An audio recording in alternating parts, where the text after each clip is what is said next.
तत्पश्चात श्रीजी महाराज ने मुनियों से प्रश्न किया, कई सत्पुरुष हैं जिन्हें इस लोक के सुख का तो मोह ही नहीं है, किंतु परलोक जो भगवान का धाम है तथा भगवान की मूर्ति में वासना बनी हुई है, और जो कोई जीव उनका संग करता है उससे भी वे इसी प्रकार स्नेह करते हैं कि यह मेरा साथी है।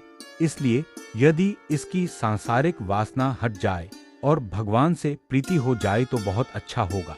ऐसे पुरुष जो कुछ भी यत्न करते हैं वे सब उनके देह त्याग के पश्चात भगवान के धाम में पहुंच जाने के उपरांत सुखदायी होते हैं, परंतु वे अपने दैहिक सुख के लिए कोई भी क्रिया करते ही नहीं है। ऐसे सत्पुरुष जैसे गुण मुमुक्षु में किस प्रकार समझ में आ सकते हैं और किस तरह उनकी जानकारी नहीं हो सकती। फिर मुक्तानंद स्वामी ने कहा, जिन्हें इस लोक के सुखों से लगाव नहीं रहता वे ही सत्पुरुष होते हैं और उनमें देवबुद्धि बनी रहती है तथा यह कि जो कहे हुए वचनों को सत्य मानकर तदनुसार आचरण करते हैं।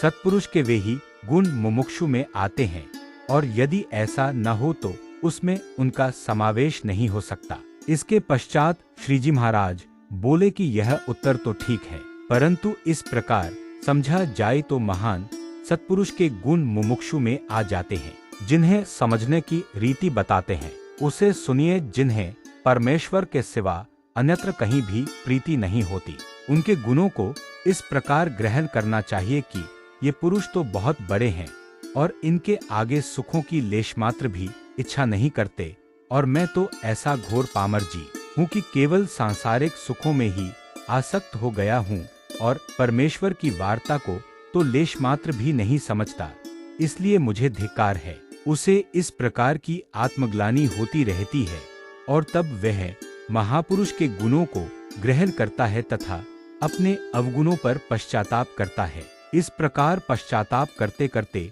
उसके हृदय में वैराग्य उत्पन्न हो जाता है और इसके बाद उसमें सत्पुरुष जैसे गुण आ जाते हैं जिसके हृदय में सत्पुरुष के गुण नहीं आते। उसके लक्षण अब कहते हैं, उन्हें सुनिए। जो पुरुष ऐसा समझता है कि ये महापुरुष कहलाते हैं, फिर भी इनमें किसी प्रकार का विवेक नहीं है।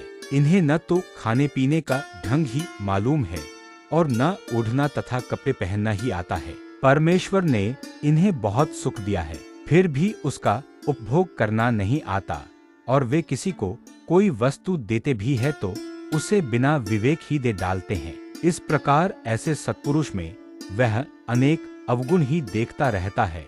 ऐसे दुर्बुद्धि वाले पुरुष में कभी भी सत्पुरुषों के गुण आते ही नहीं हैं। इति वचनामृतम 67।